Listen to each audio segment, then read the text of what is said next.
Today, we're going to pull back the curtain on the secret hero behind, well, almost every piece of modern technology.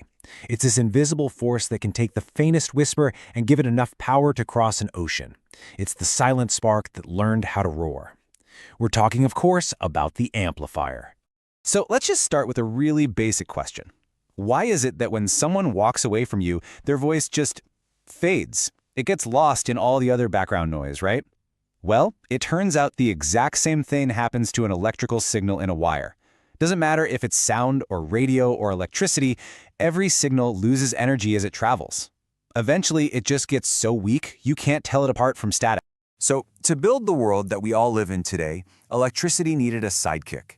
It needed a helper, something that could catch that dying signal just before it faded away, give it a massive power boost, and then send it along its way with the original message perfectly preserved. And that helper is the amplifier. Now, our story really kicks off back in the 19th century with the telegraph. The dream was simple, right? Send messages across continents in the blink of an eye. But the early inventors kept slamming into the same invisible wall.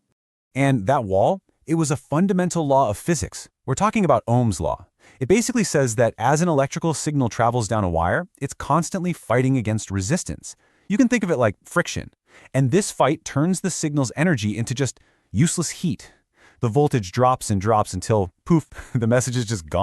So, the big question was, how do you strengthen a signal without scrambling the message it's carrying? I mean, that's the tricky part. For decades, that one question stumped the smartest minds on the planet. And the first real breakthrough? Well, it came in the form of these weird glowing glass bulbs. The magic was all happening inside that glass. You had this powerful, steady river of electrons flowing from one end to the other. But here's the genius part. A tiny, weak signal, when you applied it to a little grid in the middle, could control that whole massive flow. A tiny little input voltage was now shaping a giant output current. And that is the heart of amplification. And vacuum tubes absolutely changed the world. No exaggeration.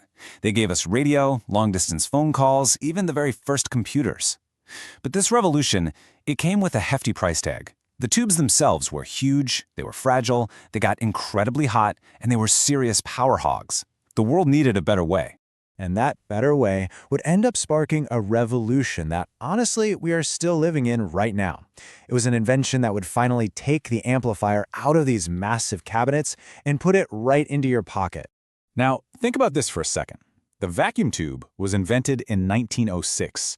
Its replacement, the transistor, didn't come along until 1947. That's a 41-year gap. It just shows you how monumental this challenge really was. But then, in 1947, over at Bell Labs, everything changed. The transistor basically took every single problem the vacuum tube had and just fixed it. It went from the size of a light bulb down to the size of a grain of rice. It used a tiny fraction of the power, and it was ridiculously reliable. It could last for decades instead of burning out. This wasn't just an improvement. This was the seismic shift that made personal, portable electronics possible for the first time in history. So what was the big secret? Well, instead of controlling electrons flying through a vacuum, an empty space, the transistor used solid stuff, materials called semiconductors. You've heard of the most famous one, right? Silicon. These are special materials you can precisely control to either let electricity pass through or to block it. It was a fundamental change from empty space to what we now call solid-state electronics. And this move, from glass to silicon, it wasn't just a simple replacement. Oh no. It was like finding the master key that unlocked the door to incredible miniaturization and insane complexity. You know, as amplifiers got smaller, they also got way more specialized. You had different designs for different jobs, and each one came with its own trade-offs. For example, a Class A amp is always fully on. It gives you the absolute highest sound quality, but it's a disaster when it comes to efficiency. Then, on the other end, you've got something like a Class D amplifier.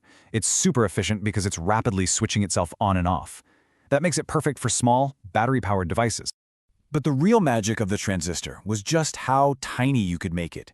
And because it was so small, you could put not just one, but thousands, and then millions, of them all together on a single piece of silicon. And this revolutionary idea, this was the birth of the integrated circuit, what we all call the microchip. So how far have we taken this idea? The number today is, it's almost impossible to really comprehend. Billions. A single modern computer chip can have billions of transistors on it, each one a perfect little amplifier or switch, all working together in perfect harmony.